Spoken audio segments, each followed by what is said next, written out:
Hey everyone. Hey, you're not a big guy. What's it like standing next to DeWan? I just saw you guys pass by. And Yeah. look, I mean, I lived with Dewan since the dorms my first year. This will actually be the first year I don't live with him, but coming from a place where you're, like you said, one of the biggest guys, and meeting a guy who holds this Gatorade bottle and it looks like a 6-ounce Gatorade bottle, it's crazy, but I love that guy. you've been around him probably more than anyone then. What have you seen different from him in the last 6 months or so than what he was the first couple of years? Yeah, so that's physical, mental, spiritual growth, honestly. He's grown to be a young man into a man, just taking in a lot of the coaching, especially from Coach Stud and Kennedy. And, it's been cool for me to be with him along the journey. And he makes me better, I make him better. And it's always a good day when we're both coming off the field with a big smile. Yeah. Specifically this preseason, what is he doing that is impressing everyone so much? He's coming out with that swagger. I don't know if any of you were able to look at practice today, but he comes out with the ferocity. He comes out with energy. He really is the Energizer Bunny for our unit, and that's something I'm grateful for. Having him, because when he first came, he wasn't like that. Me and him were young freshmen trying to find our way, and now I can say we've both grown up, and his energy really radiates along the unit, so I'm grateful for that. Let's talk about you a little bit. I mean, when you signed with Ohio State, did you think you'd be a left? I saw you at left tackle, and you've been there. When I first got here, I thought I was gonna be playing guard, but I knew that I was versatile enough. I played tackle in high school, and I was just trying to use similar technique, and also just learning from guys like Thayer and Nick.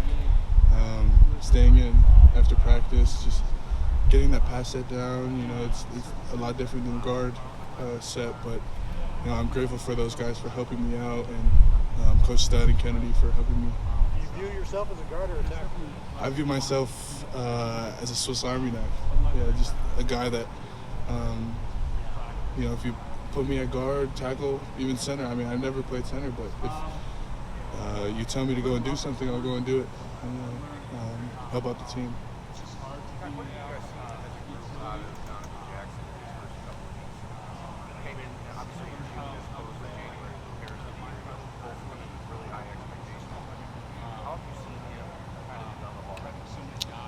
So when he first got here, we heard about his athleticism specifically, and just seeing how hard he trains in the weight room with Coach Mick, and just him being a sponge.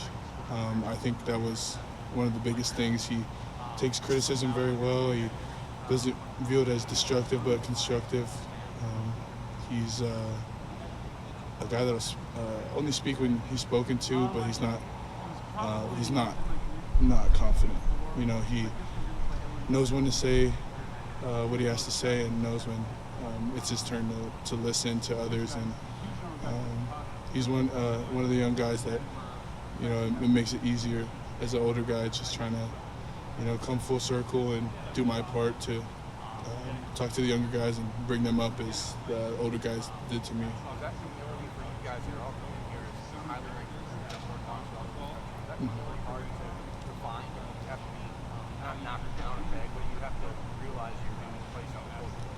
Yeah, I think when we first get here, a lot of us, I wouldn't say for myself, but some people, like you said, we recruit the best in the country, and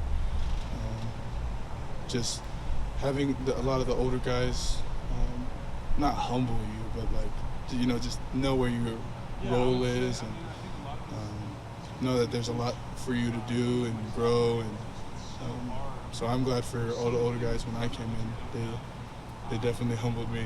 Yeah. What have you seen from the freshman defensive ends, Jack and JT?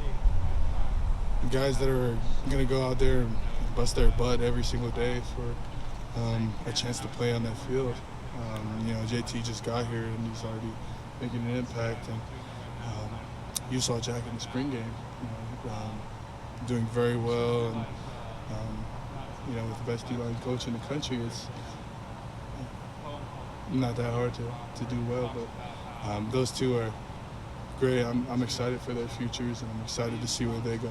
How have you seen Jack grow, like going against him from the spring to now? You can definitely tell that he's gained a few. He's gotten into the weight room with Coach Mick and working on his stoutness against the run. And you can definitely, we knew that he was a pass rusher, but just seeing his growth in the run game is definitely cool to see, especially myself and Josh Fryer and a couple of other tackles going up against him every single day.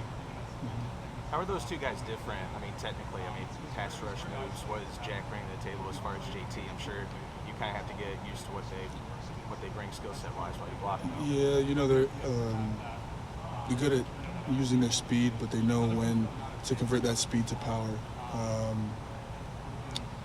I would say they're kind of similar in that way, from going to speed to power in their moves, but one is just got here, and I haven't seen too much of JT's moves, but I'm pretty sure you guys know what Jack can do. Yeah. I remember talking to you in 2019 at the Big Ten championship game about your decision to not do the mission year and come back. Obviously, you got to be part of a team that makes it to the national championship, but it was also a weird year in a lot of ways. How did you sort of process that? Did it make you, at any point, did you think, oh, maybe this is a year I should have taken since it's not going to be a full year? Or? It was definitely a mental challenge, but I'd be lying if I said I was the only one that was challenged. And, we all had our own personal circumstances and trials that we had to go through, and I was just glad that through that time, we banded together. There were some times, honestly, I did think about that, but a lot of that was satisfied through prayer. I found myself praying a lot this past year, and I've definitely found the answers to that question. Is that still something that is like on the long-term horizon for you, not something you'll be dealing with during your Ohio State career? Yeah, it's always something I've had in mind, and always something that I won't be afraid to go back to after my career. How have you developed as a player? Well, first of all, I came in at 257.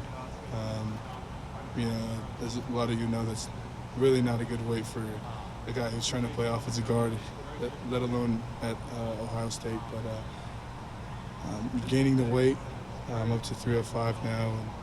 And physically, I feel a lot better, a lot stronger, and along with that weight gain, I've also been able to keep my quickness, which is one thing that I definitely pride myself in.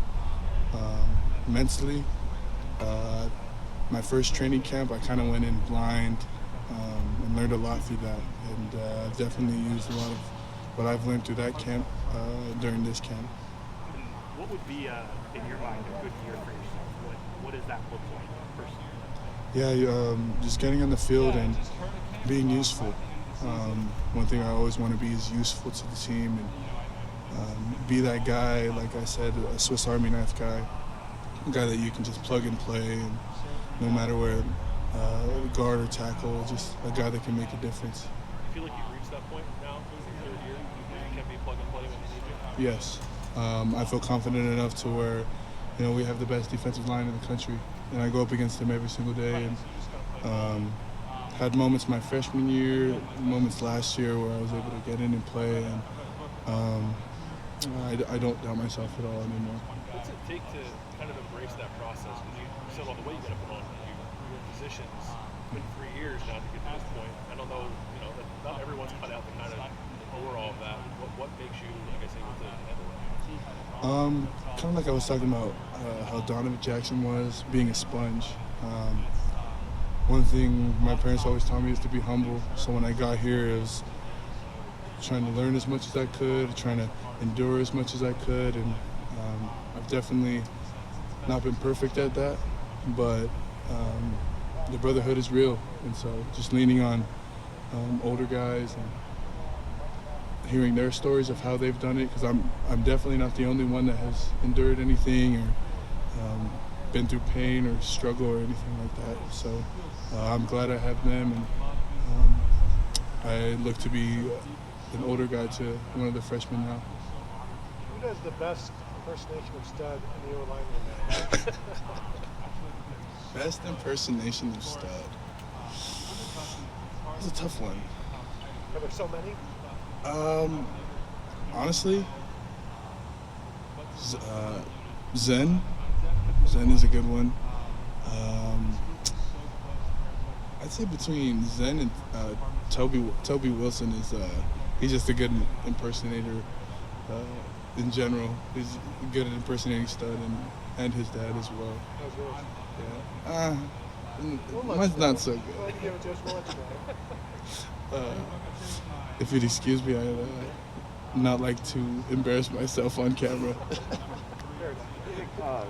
Coach Doug said that he thinks that all 10 of these, the first and second string, he thinks those guys should start. You guys should start pretty much anywhere. When you guys watch the front five that was out there today, though, that first five, does it feel different? When you guys started seeing that cycle in, did something click there watching that front five right now? Not really. You know, it's motivation, but also you can't do anything but work. I guess I mean just in terms of what you think that group should do. Last question right here. Yeah, we're looking to be the best offensive line in the country, like we are every single year. And if Coach Stud believes that those five are the best, then those five are the best. And I have no doubt in that. Thank you, Enokk. Appreciate it. Thank you. Thank you, guys.